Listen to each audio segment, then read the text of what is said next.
mas que está hoje aqui em São Paulo. Ela atende em São Paulo a cada 15 dias, especializada em ortomolecular e também sobre todo o conceito de saúde física, esportiva, que vai nos falar um pouco sobre essa relação homem, saúde, natureza. Doutora Jaqueline, seja muito bem-vinda, satisfação tê-la aqui. Obrigado, Rogério. Obrigado, pessoal, a equipe aqui do Mundial, Rádio Mundial. E espero poder colaborar com a saúde das pessoas, tornando-as melhores e assim seguir plenamente a vida.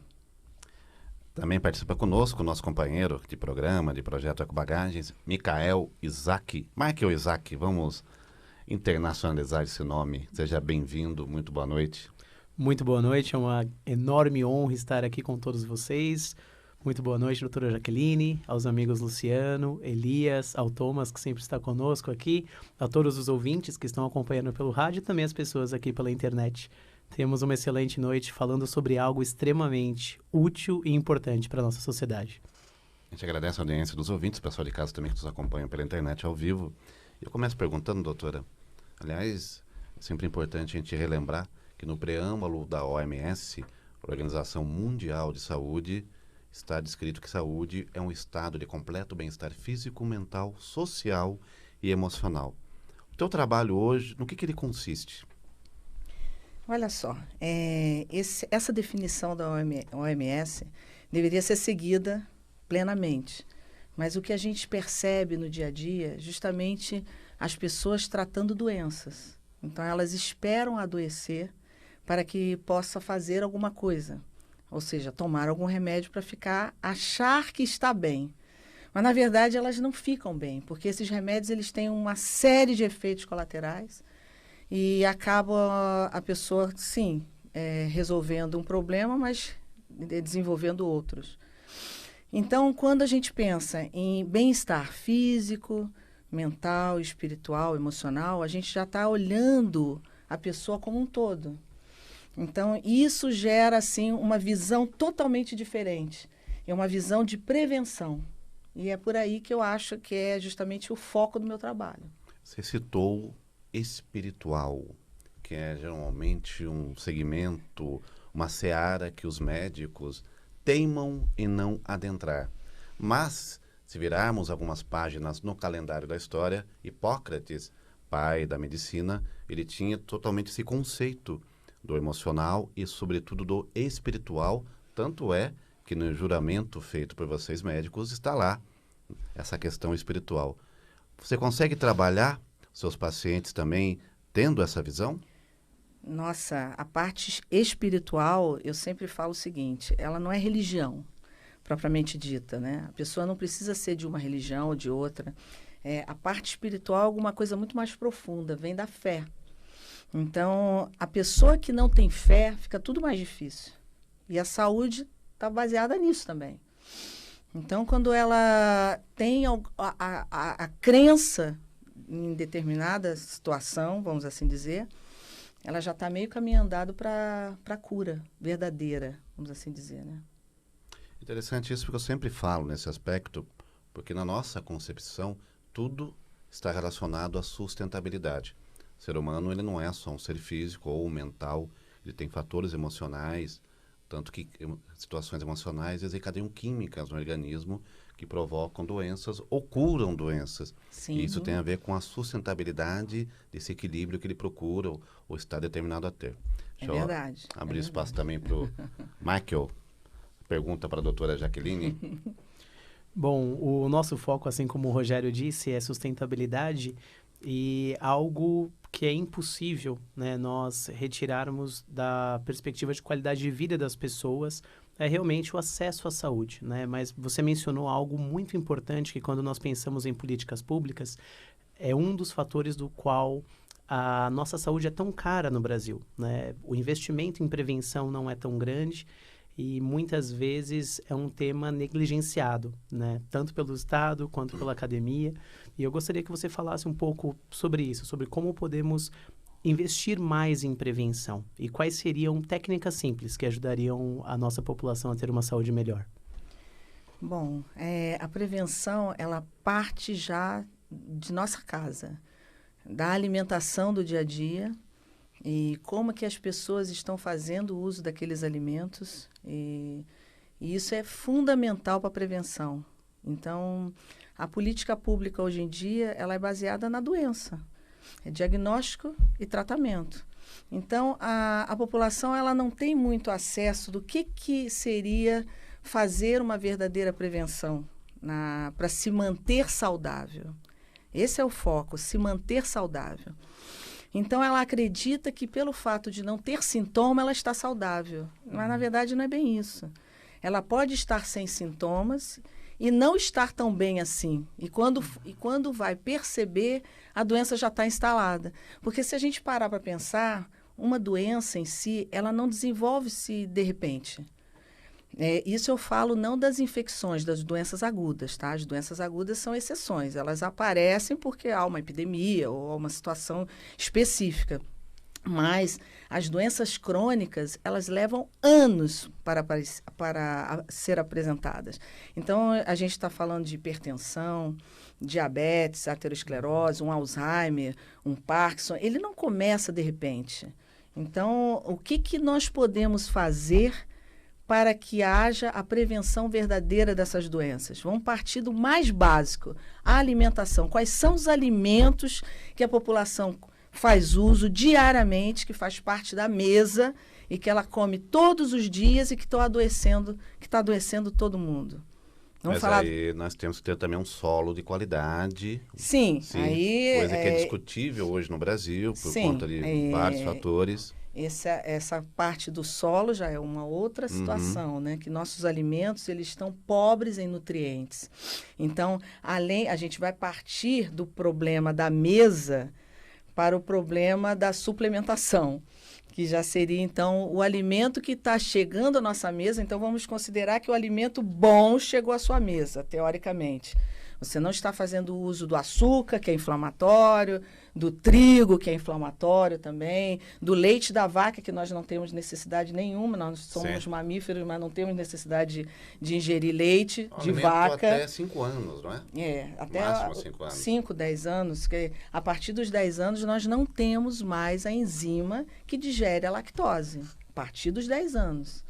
Então, não faz parte mais da nossa alimentação saudável, vamos assim dizer. Mas todinho você pode tomar, tá? Eu gosto tanto do meu todinho, viu? Mas siga orientação, viu? Siga orientação. Agora, saindo desses alimentos que eu acabei de falar, vamos supor que na nossa mesa tenha um legume, uma verdura. E aí? Será que aquele alimento possui aquilo que está descrito no livro? É uma grande pergunta. Isso é uma grande realidade. Pois aí eu lhe pergunto uma outra coisa. Uhum. Você falou de suplementação, você trabalha, né, com isso. As vitaminas que temos hoje no Brasil, as vitaminas que são encontradas ou oferecidas nas drogarias, realmente oferecem tudo aquilo que está ali? Bom, no momento em que elas chegam nas drogarias, né, tem a bula, elas precisam conter aquilo que está escrito. Isso aí a gente não pode dizer que não contém. Porém, às vezes, a apresentação daquilo que está escrito não é uma boa maneira do seu corpo absorver aquilo ali.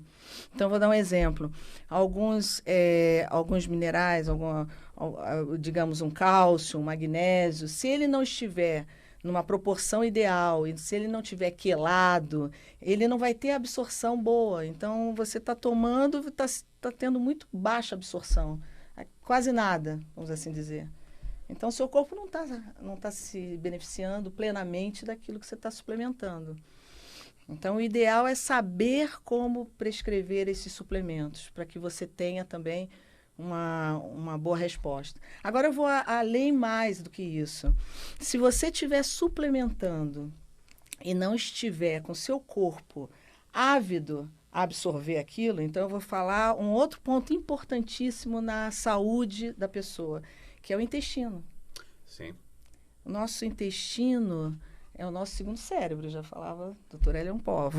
Também está lá no Neixing, que é o livro do Imperador Amarelo da China. Olha, agora nós temos workshops e congressos assim inteiros falando só sobre o intestino, de tão importante que ele é no sentido de que eles estão conseguindo mostrar que muitas enfermidades começam pelo intestino maltratado. Então, como é que seria esse intestino que não está bem? O intestino não está bem porque a gente come uma porção de alimentos contaminados, toxicidade ambiental e que a gente ingere, fungos dentro do alimento, uso de remédios tipo anti-inflamatórios, antibióticos, que isso altera o microbioma intestinal. Então, o intestino ele sofre diariamente. Se a gente for parar para pensar, qual é o melhor detox que a gente pode ter? Sabe qual é? Jejum. Mesmo? No momento em que você faz o jejum, você dá uma pausa para aquele intestino. Eu faço às vezes. Pô, é maravilhoso. Meia-noite às 6 da manhã, geralmente não como nada. Eu também não, viu? O jejum, por exemplo, o jejum tão falado, o jejum intermitente, que são os 16 horas, né? Não seria... Mas tudo bem, você deve fazer uma brincadeira, mas a gente sabe que os orientais, eles adotam isso. Eu fiz yoga há muito tempo, então tem lá uma disciplina do Kriya, dentro da Kriya Yoga, que você fica... Olha só, eu vou te falar mais. Os orientais, eles têm até o hábito de observar como é o aspecto das fezes para saber se a pessoa está saudável ou não, né? No modo geral. Exatamente. Porque agora tem até vários estudos também falando sobre transplante de fezes, também é uma coisa bem nova, já ouviu falar? Sim, sim. Inclusive, Você já fez? nunca fiz. Não sei se estaria apto a tal, mas eu vi um estudo sobre tratamento de obesidade com Pois transplante de fezes. Não Porque... é o seu Exatamente. caso, fica Não, tranquilo. estou tranquilo. Se precisar, Mas, vou te indicar uma médica excelente. Ótimo, Lá do Rio ótimo. de Janeiro, que vem para São Paulo, médica das estrelas, viu? Ótimo, ótimo. Recomendadíssima. Caso Tranquilo. precise, aceitarei a mas recomendação. tem casos de pessoas que estão assim acamadas, estão muito mal em UTIs e que elas recebem transplante de fezes, mas porque elas estão muito, não tem nem como restabelecer de forma oral. Então elas fazem um transplante por via retal Então, mesmo. mas você sabe que isso não é novo. E Que já tem registros antigos, desde a época dos babilônios, olha, que utilizavam isso há mais de 10 mil anos. olha, isso é uma coisa nova para mim, porque As pessoas, por exemplo, não entendem algumas coisas, mas o conceito do hospital surgiu na Índia. Na Índia que você criou todo esse conceito hospitalar, que existia uma ordem chamada hospitaleiros, que veio do Egito para a Índia, enfim. olha São só, coisas antigas que ganham novamente espaço. E eu acho que também os estudos em cima disso, né, essa visão, por que está tendo tantos estudos nessa situação? Porque a visão de saúde e doença já está começando a mudar. Graças a Deus. Isso. O meu trabalho é justamente o inverso. Eu já tratei muita doença. A minha formação é bem acadêmica. Eu me formei pela Universidade Federal do Rio de Janeiro. Quer dizer, a gente estuda, diagnostica doenças e trata doenças. E eu cheguei a um ponto que eu falei assim, nossa, as pessoas cada vez estão mais doentes. Como é que eu vou fazer? Eu quero fazer alguma coisa diferente. Então, eu comecei, quando chegam pessoas na minha clínica, eu tento retirar os remédios. Mas não posso retirar assim. Vou retirar porque vai te fazer mal e tira. Não, eu tenho que dar uma base para a pessoa para ela poder tirar. Como é que é essa base? É o que a gente acabou de falar. Tirar os venenos alimentares. Encontrar o seu percentual ideal de gordura, suplementar, porque as pessoas estão pobres em nutrientes, apesar de obesas. Eu doso, tá, com vitamina B12 baixa, vitamina D3 baixa, vitamina C baixa, olha só, e acima do peso. Então, suplementar com aminoácidos, porque elas não comem proteínas suficientes, elas comem mais carboidrato, todo mundo adora doces e pães e massas e pizzas, então ela está com baixa de aminoácidos. Não é o nosso caso, lógico. Né? Não. Então, no momento em que brócolis. começa a fazer a fazer uma sequência de coisas, alimentos, suplementação, equilibrar os hormônios, ver o intestino, melhorar o emocional, essa parte espiritual, claro, a gente tenta de alguma maneira lá na clínica, fazendo um relaxamento. Tem um lado lá também Meditativo. meditativo. Agora uma pergunta importante. Você escreveu um livro Sim. voltado para a medicina esportiva. Uhum. Aliás, o senhor deveria ler. Com certeza. Como futuro atleta. Será né? o meu próximo Mas de é um livro cabeceira. que fala sobre muito essa questão de reposição hormonal também, feminina, masculina. Queria que você contasse um pouco pra gente sobre o teu livro. O meu livro, eu Infelizmente foi extraviado no aeroporto, não estaria aqui. Eu fiquei de trazer uns exemplares para vocês, mas eu realmente não trouxe, mas está reservado. O livro se chama Os Segredos da Saúde para Obter Sucesso nos Exercícios. Então, eu peguei todas essas dicas de saúde que a gente está conversando aqui, nesse momento, porque essas dicas de saúde, elas é que vão levar você de volta à verdadeira saúde. Isso é que eu quero deixar bem claro. Todas essas dicas de saúde vão fazer você deixar de tomar remédio, você ter mais vitalidade, ter mais disposição, dormir melhor, ter mais libido, ter mais ânimo de vida. Então, é por aí. Isso é que é vida. E eu fiz uma adaptação às pessoas que fazem exercício. Então, eu peguei 3 situações. Situações daquelas pessoas que não obtinham sucesso, faziam exercício e não tinham resultado almejado. Então, essa é uma situação. Aquelas pessoas que não conseguiam começar, ou seja, queriam fazer e não conseguia. Por quê? Porque não tinha ânimo, não tinha disposição. E, em terceiro lugar, aquelas que paravam sempre. Começava e parava, começava e parava. Ah, não tem, começava e parava. O que está acontecendo nesses 3 casos principais? Tudo isso que a gente acabou de falar. Se você equilibrar os hormônios, se você melhorar o sono, se você melhorar o intestino, vamos tirar o açúcar da sua vida corriqueiramente, né? Vamos tirar o açúcar. Ninguém vive sem açúcar, porque você vai falar, é tão bom comer um docinho. Mas não vamos fazer disso um hábito. Eu não como. Então, mas eu como raramente. Sim, se alguém... na minha casa, não tenho. Você pode abrir lá meu armário, não tenho. Porque eu deixo para comer quando é um esporádico. Eu vou numa festa, estou num evento social, aí eu como. Não é isso que adoece. O que adoece é aquilo que você faz todos os dias. É isso que adoece. Uma pergunta? Bom, focando nesse aspecto do açúcar, eu creio que seria interessante você mencionar um pouquinho a relação da inflamação do corpo com os picos de insulina e o consumo de açúcar. Que esse, por incrível que pareça, apesar de ser um tema que agora está em alta, midiaticamente não é tão comentado. Se você pudesse falar um pouquinho sobre isso, eu creio que seria muito bom. É verdade. O açúcar, ele tira a energia da pessoa. Por quê? No momento em que você ingere um açúcar, vamos assim dizer, pegou um brigadeiro, naquele momento a pessoa fica até bastante ativa e cheia de energia, porque o açúcar dá aquele pico. Só que como aquele açúcar que você ingeriu, ele tem uma metabolização muito rápida, aquela insulina cai e, vamos assim dizer, 30 minutos depois, você tem uma hipoglicemia reflexa. Então, isso causa o quê? Um cansaço, novamente. E a pessoa busca novamente um doce. E isso faz um ciclo vicioso.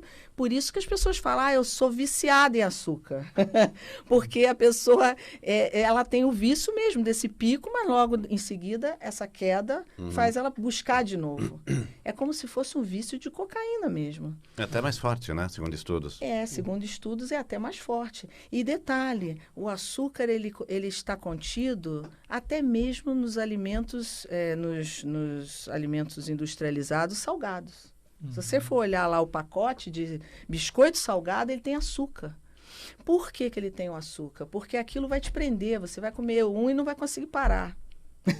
Você vai comer o pacote inteiro. Porque o açúcar é que vicia, não é o sal. Já aconteceu. Só prova viva.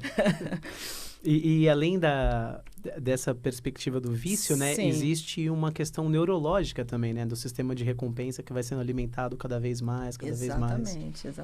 E você tinha me perguntado sobre a inflamação, eu acabei não concluindo. Quando esse pico de insulina acontece várias vezes, o seu corpo começa a ter um problema nos receptores de insulina. E aí a insulina começa a ficar mais alta do que baixa. Isso aí já é um processo seguinte, né? E é o que a gente chama de resistência insulínica. E o que acontece depois disso? Ganho de peso. Você, mesmo comendo pouco, às vezes a pessoa fala, estou comendo pouco, mas não estou conseguindo perder peso, porque a insulina já está alta e o seu metabolismo fica mais lento. Então, essa resistência insulínica é uma condição pré-diabética. Ah, e com o passar do tempo, provavelmente vão surgir outras doenças. Estamos conversando com a doutora Jaqueline Renaud. Faltam 4 minutos para o término do nosso programa. Passou rápido, viu, doutora? E a doutora Jaqueline, que é médica de algumas celebridades aqui no Brasil. Pode citar algumas? Kelly Key, Cadu Moliterno, Bombom e vários outros, né? Sim, alguns que já estiveram comigo. E eu sempre foco na saúde, né? Então, eu procuro fazer com que as pessoas não façam uso de remédios, né? Isso é muito importante. A gente estava até comentando sobre a depressão outra hora, há um tempo atrás. E eu sempre falo, olha, antes de você procurar um psiquiatra, por favor, procure um médico que tenha essa visão global, que possa te auxiliar nesses pontos principais que eu citei aqui, que é alimentação, suplementação. Será que seus hormônios estão equilibrados? Será que o seu intestino está legal? Será que o seu sono, você está produzindo melatonina suficiente? Se tudo tiver equilibrado e mesmo assim você está deprimido, aí sim você procura um psiquiatra que ele vai te prescrever um medicamento adequado. Lembrando que o Setembro Amarelo está aí, né? E infelizmente aumentou o número de adolescentes que têm se matado. Sim. Semana, a gente tem notícia pela mídia que um adolescente no Vale do Paraíba acabou se matando, tinha 16, 17 anos. Mais um. Doutora Jaqueline, quem quiser adquirir o teu livro, como fazer? Tem que ir para o Rio de Janeiro? Ou... Não. Através do site da Livraria da Travessa do Barra Shopping, pode adquirir Os Segredos da Saúde para obter sucesso nos exercícios, mas não é para pessoas só focando em exercício. Ali vai ter todas essas dicas de saúde. Eu falo muito dos suplementos, do intestino, como fazer para a gente buscar essa verdadeira saúde. E eu acho que é por aí. Legal. E rapidamente, São Paulo, você atende a cada 15 dias? Eu atendo em Alphaville a cada 15 dias e atendo aqui nos Jardins também uma vez por mês. Quem quiser contato com você, como fazer? Vocês podem entrar no meu Instagram, DRAJRenaud. DRAJRenaud. DRA de doutora, J de Jaqueline, Renaud, meu sobrenome. E pode também acessar o meu site, jaquelinerenaud.com.br. Lá também tem todos os contatos. Muito legal. Michael, Isaac, obrigado pela participação. Uma honra. Pode tomar todinho, fica tranquilo. Só todinho, viu? Parabenizá-la aí por todo esse trabalho maravilhoso. E eu espero que, com certeza você já inspira, mas que cada vez mais a classe médica possa ser inspirada por uma profissional como você, que, como bem definiu, tem uma visão global da medicina. Precisamos mais disso. Muito parabéns para você, viu? Muito obrigada. Doutora Jaqueline, agradeço muito a tua participação. Foi uma honra tê-lo aqui. E reforço, faço as palavras do Michael, Obrigada. Que a classe médica possa se inspirar e também, não só humanizar, mas também se abrir, entender de verdade a relação com o paciente. Obrigado. Obrigado a vocês. Agradecendo a participação também dos nossos colaboradores da nossa equipe, Elias Prestes, Luciano Pereira, Thomas na mesa de som. Obrigado a todos. Nosso programa se despede aqui. Estaremos de volta na terça que vem, às 22h30, com mais um Eco Bagagens. Obrigado.